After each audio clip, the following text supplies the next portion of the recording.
Disruptores.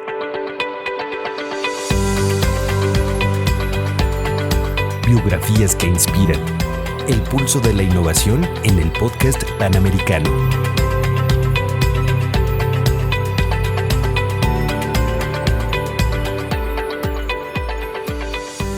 Me da mucho gusto. Me da mucho gusto tu visita en la Universidad Panamericana. Gracias, Vicente. Bienvenida. Además, sé que es la primera ocasión en la que estás en esta sede, ¿verdad? Así es. Está pendiente parte del recorrido, ¿no? Ok, con gusto. Oye, lo platicábamos recientemente, hemos seguido tu trayectoria y nos parece muy interesante. Nos parece muy interesante, entre otras cosas, por todos los aspectos en los que Lorena combina la dimensión profesional y universitaria, ¿no? Todo eso, además con otras aristas, como ha sido recientemente el periodismo, la generación de encuestas, la vida doctoral. Entonces nos parecía que iba a ser una conversación especialmente interesante. No hay que ser así como investigador ni rascarle demasiado, ¿no? No hay que jugar a ser Sherlock Holmes para, dentro de las primeras pinceladas para conocer a Lorena, es esa dimensión animalista, ¿no? Además, estoy citando, así dice Twitter. Sí. Y además, con un poquito que le rasques, está lleno de imágenes de perritos, de gatos. A mí me encantaría saber de dónde, o sea, cómo nació ese interés, que ya se ve que es una faceta importante de tu personalidad, por esa protección de animales, tal. ¿Perros y gatos o eran solamente perritos? ¿No? Todo lo que sea animal. Todo lo que sea, o sea, animalista en sentido amplio, ¿no? Sí. Exacto. ¿Y de dónde viene? Viene de mi mamá, de hecho. Yo desde chiquita recuerdo a mi mamá pues con un perro, gato, conejo en sus brazos. Siempre rescatando animales, siempre ayudándolos, protegiéndolos. Tuvimos la fortuna de crecer en una casa grande, en donde había cabida para todos. Y de ahí... Pero además aquí en la Ciudad de México. Aquí en la Ciudad de México, en San Jerónimo. Sí. Y así, o sea, ¿se lo encontraba en la calle? ¿O en la calle, y los rescataba, y los llevaba a la casa, y los curaba, y a veces los daba en adopción, y otras veces pues se quedaban con nosotros. La verdad es que la adopción todavía no era tan socializada como es ahora, ¿no? No, la gente compraba animales. Claro, ¿no? Sí. Y de ahí, eso no hace mucho tiempo. No, eso no hace mucho tiempo, yo lo viví, un rato. No hace mucho tiempo, que más bien es mucho más reciente que eso, que acudas a algunos centros donde puedas adoptar, ¿no? Sí, no, bueno, es reciente. Creo que también se amplificó con las redes sociales, como que empezó a generar más conciencia, ¿no? De la situación que viven los animales desprotegidos cuando están en situación de calle. Claro. Entonces creo que eso ha ayudado, y han salido, ¿no?, todo tipo de protectoras anónimas, protectoras independientes, ¿no?, más allá de fundaciones que dedican su tiempo libre a ayudar a un animalito que encontraron, ¿no? Y creo que eso es muy, muy positivo, y ahí empiezas a generar la conciencia, ¿no?, de toda la tragedia y el dolor que está detrás de la venta de animales, ¿no?, y de la comercialización de los animales. O sea, pero en una semana normal, ¿qué podía haber en tu casa? Nomás así como para dimensionar. Pues una vez hubo un chimpancé, pero ese sí lo dieron al zoológico. Lo que pasa es que era de una señora que murió. Y entonces el chimpancé, cuando entraron a la casa de la señora, yo me acuerdo de esto como que en tinieblas, porque yo estaba muy chiquita, pero me acuerdo que le hablaron a mi mamá y le dijeron, es que el chimpancé es muy agresivo. Y entonces mi mamá no es como que era veterinaria ni nada, pero tenía una cierta forma de ser con los animales. Y llegó y se sacó al chimpancé cargado en brazos. Wow. Entonces estuvo con nosotros como unos 5 días, y luego ya llegaron, ¿no?, y se lo llevaron al zoológico. Sí. Bueno, o sea, y eso, y perros y gatos. Perros y gatos es lo más común, ¿no? O sea, había... Sí. O sea, te podías ir tropezando con uno nuevo, ¿no? Sí, veíamos muchos a veces ahí en el jardín, y entraban y andaban por toda la casa, la verdad. Sí. Bueno, es una dimensión importante, porque es una dimensión también de comprender mejor una casa común. O sea, una casa común no solo tu casa de la infancia, una casa común que es este mundo, ¿no? Sí. Que compartimos también, no solo con seres humanos. Así es. Sí. Oye, a mí me llamó mucho la atención, ¿no? Era, no solo por lo que veía en Twitter, sino por algunas de estas referencias. ¿Tienes mascotas? Tengo 14 perros. No. Sí. Gato ya no tengo porque ya habían muerto de viejitos, pero ya ahorita ya dije, no, ya pobre gato, no lo voy a someter a un estrés así, la verdad. Porque sí lo van a aceptar, pero la va a pasar mal un ratito, entonces ya, no. Pero sí, 14 perros. Unos son de los, mi mamá murió en el 21, unos son heredados de ella y otros son míos. Claro, por ahí en algún lugar leí justo que ella pedía eso, no te vayas a olvidar de ellos, ¿no? Sí, siempre te lo estás cumpliendo. Sí, a cabalidad. Oye, razas distintas también. Todo, sobre todo, más que nada son como les llaman, perros de raza única. Claro. Porque pues son de mezcla de quién sabe qué, ¿no? Que son los que luego la gente no quiere. Claro. Yo tengo también una gatita, Cleopatra, ¿no? Adoptada también igual, ¿no? Oye, bueno, eso me llamaba mucho la atención. Si no tienes inconveniente, voy a dar un brinco más al perfil profesional. Tú estudiaste ciencia política, la maestría es en ciencia política, el doctorado es en ciencia política. A ver, parecería una vocación clarísima, ¿no? ¿Cómo nació? ¿De dónde tu interés? Sí, o sea, ¿cómo se fue perfilando? El otro tema que me parece que es muy notorio, pues es el de las encuestas. Pero ahí no supe, hablando de animales, que fue primero el huevo o la gallina, el interés por las encuestas o el interés por la ciencia política, pero me encantaría si tú nos platicas cómo fue eso, la llegada a eso, qué te fue interesando, qué te llamaba la atención, y cómo ha sido un poco la trayectoria en ese campo en los últimos años. Pues mira, la verdad es que llegué a ciencia política por accidente. Como muchos acabamos encontrando nuestra vocación por andar dando tumbos en la vida. La verdad es que yo quería hacer música. Tocaba el piano, me encantaba el piano, también toqué el violín en algún momento y me la pasaba en eso. Tenía una maestra extraordinaria de piano, ella había aprendido en el Conservatorio de Viena, ¿no? Wow. Y entonces ella me estaba motivando a estudiar la carrera. Cuando pues mi papá sí me dijo, oye, no es una buena idea, ¿no? Y lo entiendo, ¿no? Un papá protector, conservador, me dijo, no, mejor vamos a estudiar algo, ¿no? Que te garantice un ingreso. Sí, que deje, sí. Exactamente. Lo entiendo perfectamente, claro. Sí. Entonces le dije, bueno, leyes. Me dijo, no, él era abogado y me dijo, no te vas a meter ahí. Y entonces le dije, bueno, pues a mí me encantaba mucho la psicología también. Estudiaba mucho la parte de criminalidad. Entonces, ¿te gusta la novela negra? Sí, sí, me aviento todos los libros policíacos, claro, de asesinos en serie, ¿no? Entonces, ese va a ser todo un capítulo, ¿eh? O sea, al menos al final, sí. ¿No? Vamos a dejar algunos autores de la novela negra. A mí también mucho, ¿no? Eso no estaba contemplado, sería importante. Entonces, de hecho, apliqué para estudiar en Estados Unidos, porque yo estudié en el colegio americano. Y ahí, la verdad es que o sea, como que te dirigen hacia acabar en algún momento en una universidad en Estados Unidos, pero vino la crisis del 94. Y mi papá me dijo, oye, no puedo costear ahorita eso. Mi hermano ya estaba estudiando allá una licenciatura, de hecho él se fue desde muy chiquito, desde los 14 años. Y me dijo, ahorita no puedo costear eso, entonces tal vez más adelante. Y la verdad es que me encontré como perdida aquí, ya se me habían pasado algunos exámenes de admisión. Y me acuerdo que yo pensé que iba a perder el año, y en algún momento alguien le dijo a mi mamá, oye, pues el ITAM tiene exámenes tardíos. Y pues fui y hice el examen y me aceptaron. Pero cuando llegué y llené las casillas, pues qué carrera, y pues leí y dije, pues relaciones internacionales, como que suena que hay de todo. Ah, claro. Tiene RI. Sí. Entonces me metí a relaciones internacionales y la verdad es que a mí no me gustó. O sea, entiendo cómo hay gente que se apasiona por eso, pero yo me sentía un poco perdida, ¿no? Como que sin ancla. Entonces anduve ahí como divagando unos meses y conocí a Alonso Lujambio. Claro. Que era el director también lo conocí. Sí, de ciencia política. Y andaba siempre cazando alumnos para hacer más grande su matrícula. Tipazo. Extraordinario ser humano. Y me invitó de oyente a una de sus clases, que era Introducción a la Ciencia Política, y me encantó.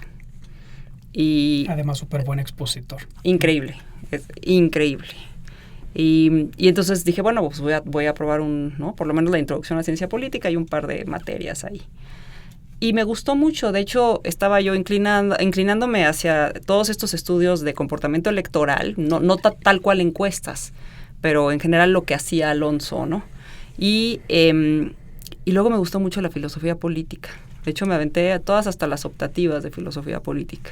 Claro. Y fue ya más adelante en la carrera, creo que fue como en 7º, 8º semestre, que empecé con una clase de opinión pública. Era obligatorio en el ITAM en ese entonces. Y ahí me encantó. Me encantó porque era una combinación de números con esta parte, ¿no? De hacer hipótesis, de estudiar el comportamiento de la gente, y que tiene tantas ramificaciones, ¿no? Desde sus efectos en el poder, viceversa, ¿no? Cómo se comportan los partidos políticos respecto a eso, y viceversa, cómo puede cambiar un país, ¿no? Con un movimiento de opinión pública. Entonces, me encantó y ahí dije, pues de aquí soy. Y también creo que hay una parte que tiene mucho que ver con los mentores, ¿no? Entonces yo tenía mentores extraordinarios. Claro. Uno de ellos fue Alonso, Federico Esteves, ¿no? Que es leyenda en el ITAM. Lo recuerdo también. Sí, Beatriz Magaloni, su esposo, Alberto Díaz Calleros. Y como que me fueron orientando a acabar trabajando, antes de graduarme, en una empresa de opinión pública. En la vida profesional, en la vida universitaria, en la vida en general, la función del mentor, qué importante. O sea, ¿cuánto de lo que somos? 2 temas que tú has mencionado. O sea, algunas de las cosas que somos porque tienen una dimensión fortuita. ¿Por qué llegaste ahí? Pues porque aquí me abrieron, ¿no? O sea, ¿no? Sí. Eso es una. Pero la otra, sobre todo una vez que ya tomaste una decisión,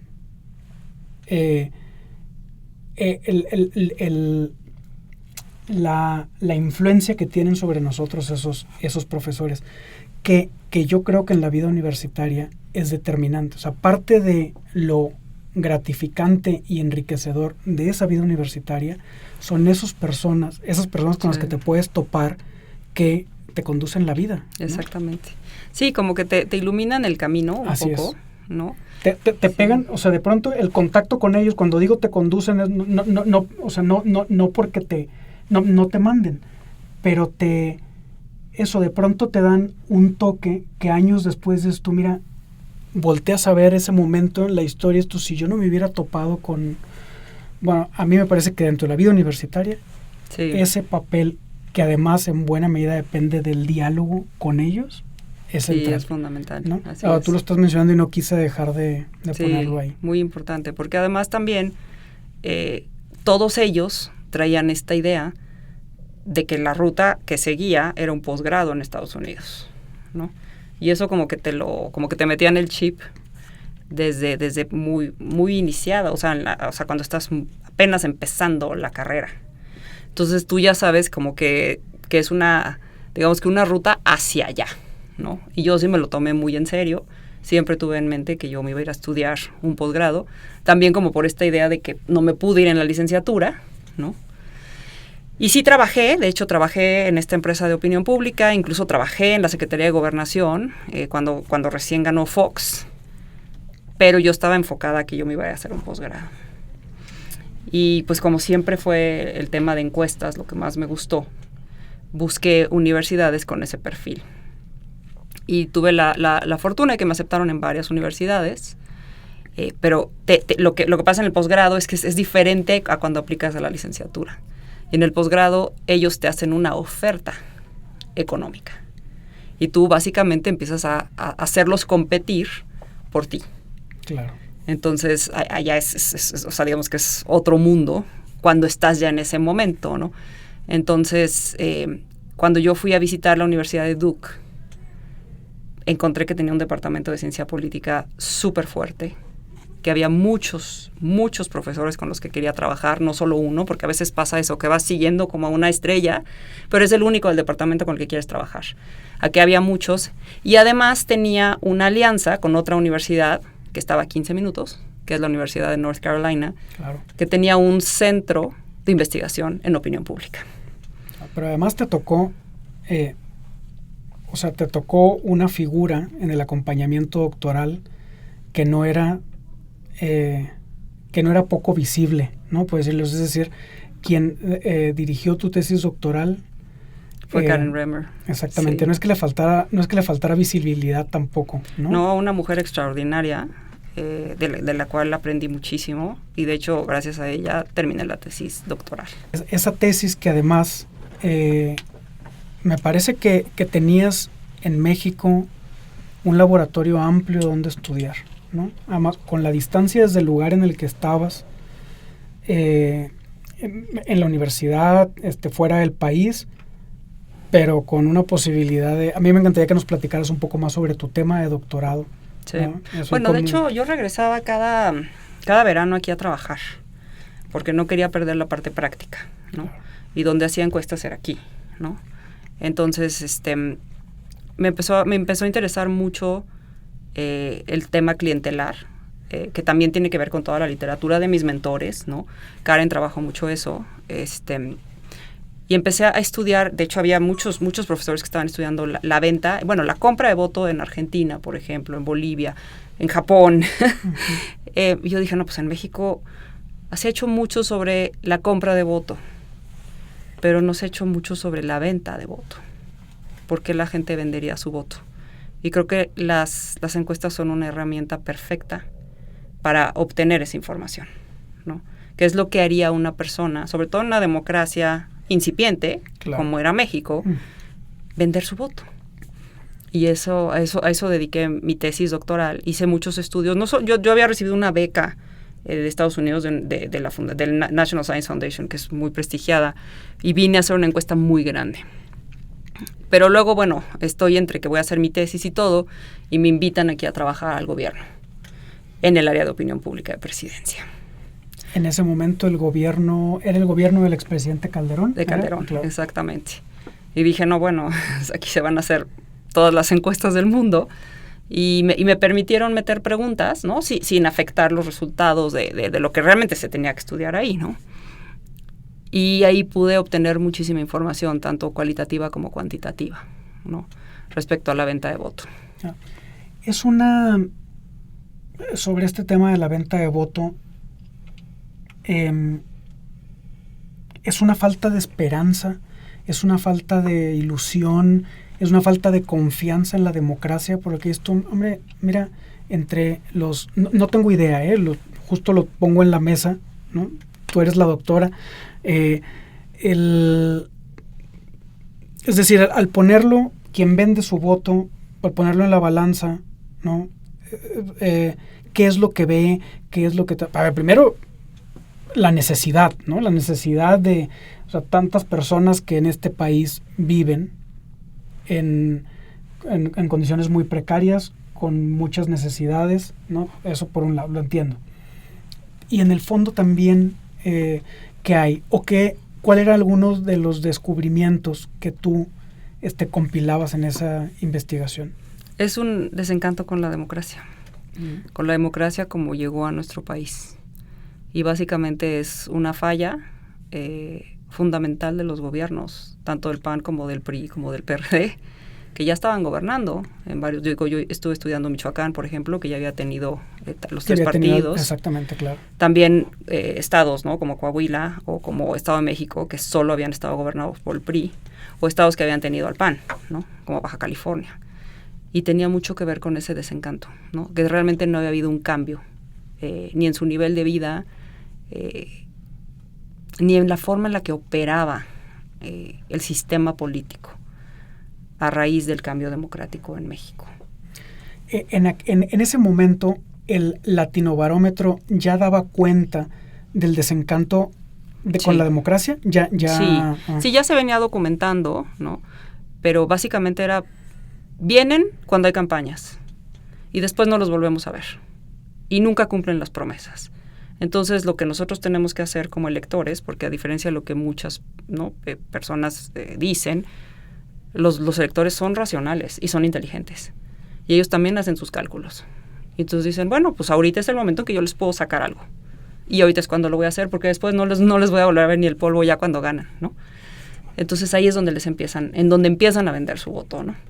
Y yo lo que estudié es las diferentes formas de vender el voto, ¿no? Desde que pedían materiales de construcción o les pedían beneficios para sus casas, ya el más, ¿no?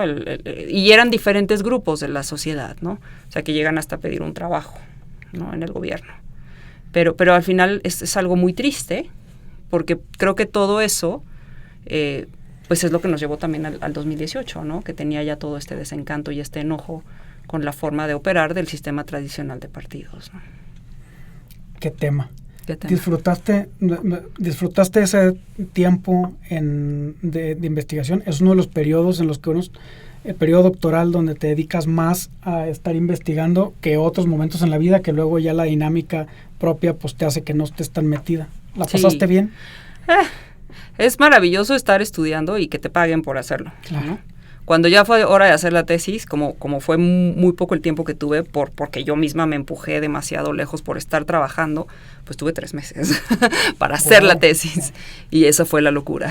Entonces, sí fue como un sprint, digamos, muy fuerte. Pero sí, sin duda fue algo extraordinario, y la satisfacción de haber concluido tu proyecto, ¿no? Tu proyecto profesional de 5 años, ¿no? Ya eran 7 años, con un título. Es otra cosa, ¿no? Como que yo a veces discutimos mucho si es importante titularse o no. Yo entiendo a veces ese requisito, ¿no? Porque es una forma de cerrar un ciclo, claro, y de comprobar que, ¿no? De poner en práctica lo que te enseñaron, ¿no? Lo que fuiste a aprender. Y después, ya en la vida profesional más alejada de la academia, a mí me pareció muy interesante la estancia en presidencia, ¿no? Pero lo que quiero preguntarte es, platícanos de alguna experiencia tuya laboral que haya sido especialmente incisiva, que te haya marcado, que te haya gustado más, tal. Yo no dejé de pensar, pero no tiene que... tú me dirás, ¿no? Yo no dejé de pensar en la presidencia porque me parece que en la vida profesional, trabajar en la administración pública tiene su sabor especial. Pero no es lo mismo trabajar en general en la administración pública que trabajar en la presidencia, claro, ¿no? Claro. O sea, es más, puede ser otro ritmo, bueno, y además en materia de opinión pública puede ser otro ritmo, son otros los tiempos, son otros los horarios, son otros tal, me parece que puede ser muy rico, pero en estos años de experiencia profesional, alguna que haya sido muy retador o muy positiva o difícil, tal. No, bueno, de hecho, uno de los proyectos más interesantes que hice cuando llegué a presidencia fue hacer un diseño de investigación para entender las fallas en el programa de oportunidades, ¿no? Claro. Porque aparte, una de las cosas que yo también estudié en el doctorado tenía que ver con el combate a la pobreza y cuáles eran los programas más efectivos o las formas más efectivas de reducir la pobreza, ¿no? O de lograr que la gente, 2 cosas, o saliera de la pobreza o no volviera a caer en la pobreza, ¿no? Entonces, fue también uno de mis temas de interés. Regreso a presidencia y hacemos un proyecto de investigación con grupos de enfoque y con encuestas para empezar a entender en dónde podía haber fallas, sobre todo en la entrega de oportunidades, ¿no? Dónde se podían desviar los recursos, dónde la gente no se veía beneficiada. Por ejemplo, que les pedían cuotas en las escuelas, ¿no? O que les exigían que compraran ciertos artículos de deporte que a veces no les alcanzaba, ¿no? Y eso lo empiezas a descubrir y empiezas a ver qué tan amplio es el problema. Por ejemplo, las comisiones de los bancos, ¿no? Cuando tenían que retirar del cajero o que recibían depósitos y era, no sé, cierta cantidad con un piquito y el piquito no lo podían sacar, ¿no? Entonces, todo ese tipo de cosas las fuimos detectando y era un poco para remediar esa parte, ¿no? Y yo creo que eso fue muy positivo porque en ese entonces sí había un interés genuino por resolver esos temas, ¿no? Por mejorar la situación de las personas más necesitadas. Entonces eso lo disfruté muchísimo, ¿no? Claro. Yo no quise dejar de llevar el tema hacia ese aspecto de la experiencia laboral porque seguramente muchas de las personas que nos escucharán pues son universitarios, ¿no? Y además en periodos en los que están iniciando su vida profesional o tienen pocos años de haberla arrancado. Recientemente, uno de los temas en los que Lo platicábamos ahora también, pero no solo lo platicaba yo, o sea, en la opinión pública ha salido varias veces. Estuviste durante poco más de 7 años, si no me equivoco, en el Grupo Reforma, en opinión pública. Así lo es. acabas de dejar. Y además, además para emprender, ¿no? Sí. Ahí hay otros 2 temas.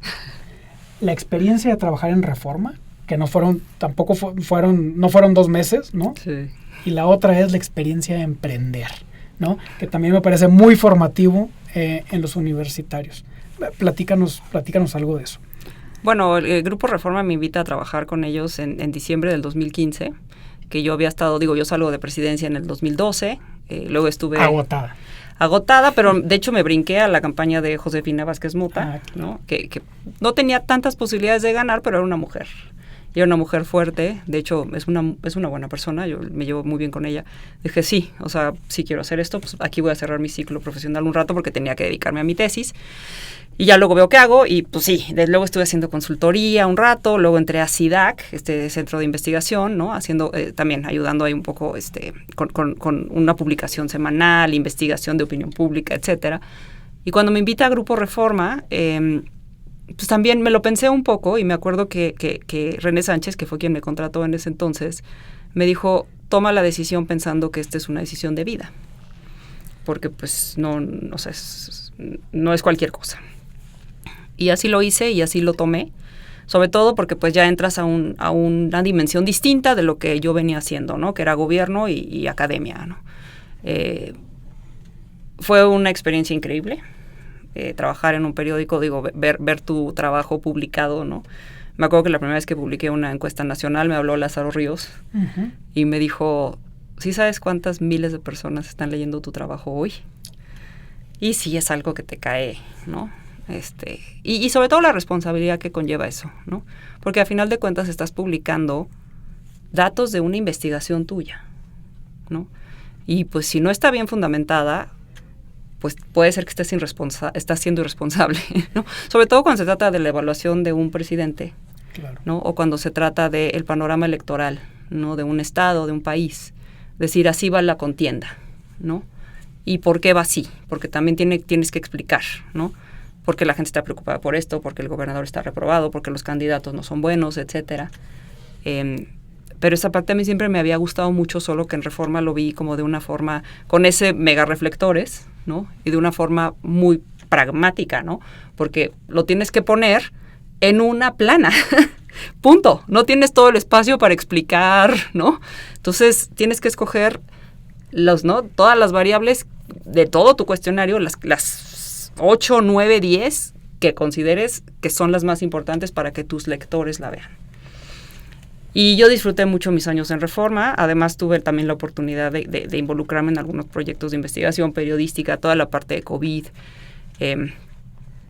sí, y trabajar con periodistas y con profesionistas sumamente destacados, ¿no? Entonces sí lo disfruté mucho, me costó mucho trabajo tomar la decisión, pero siempre he sido muy inquieta y no me gusta estancarme y no me gusta estar en una zona de confort. Y cuando empecé a sentir que ya estaba pasando eso, dije, tal vez es el momento, ¿no?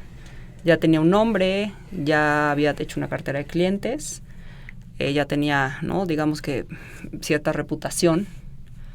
Y dije, si en algún momento quiero tener como mi propia iniciativa, es ahora. Y entonces tomé la decisión de salir y formar mi empresa.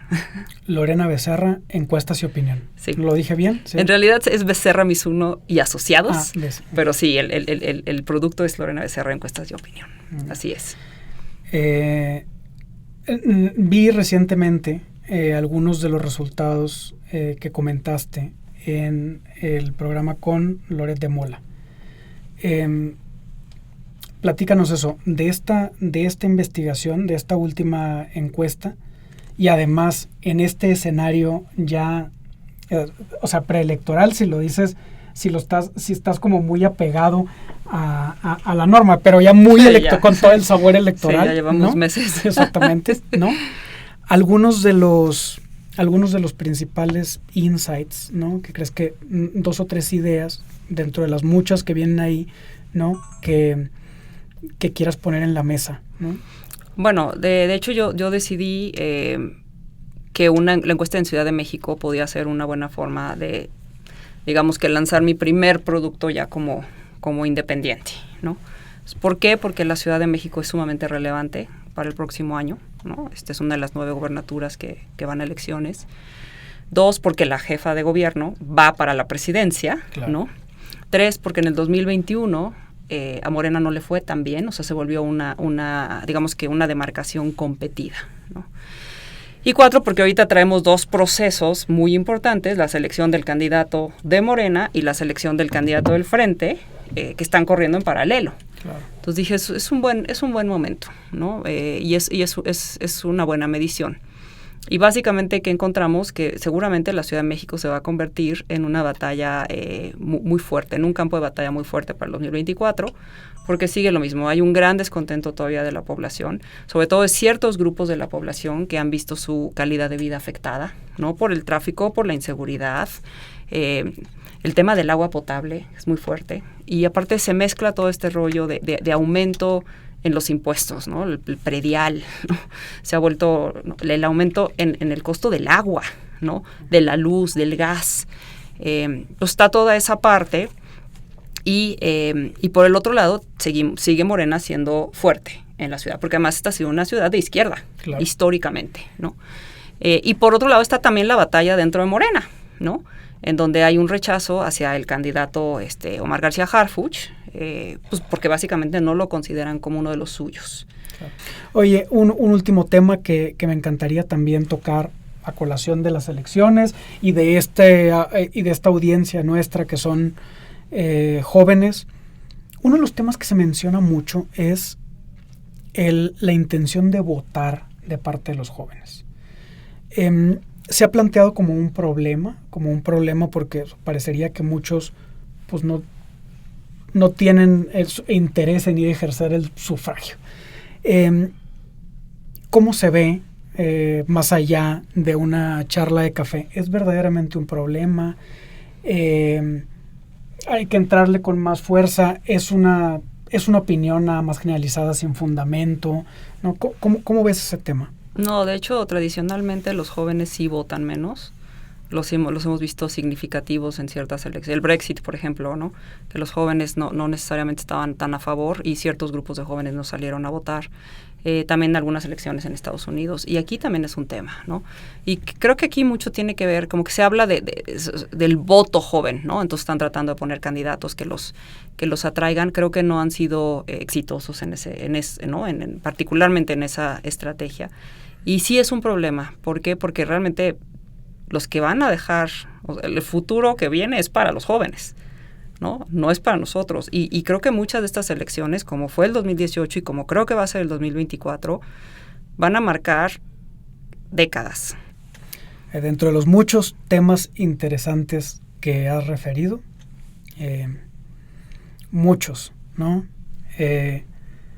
Desde el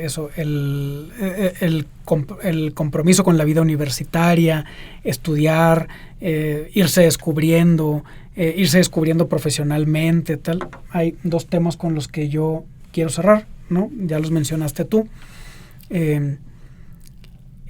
Uno de ellos tiene que ver con el momento que, o sea, si siempre cada decisión, cada elección, nunca mejor dicho, es importante para el futuro, eso que tú has señalado, la importancia que tiene en este momento, porque tal vez como no ha sucedido en mucho tiempo, está tan claro, proyectos de nación, un proyecto de nación tan divergente, ¿no? Sí. Por un lado. Y la otra es saber hablar en los términos jóvenes. Y si tienen duda, pues que te pregunten, ¿no? Que para eso también haces encuestas y opinión. Así es. ¿No?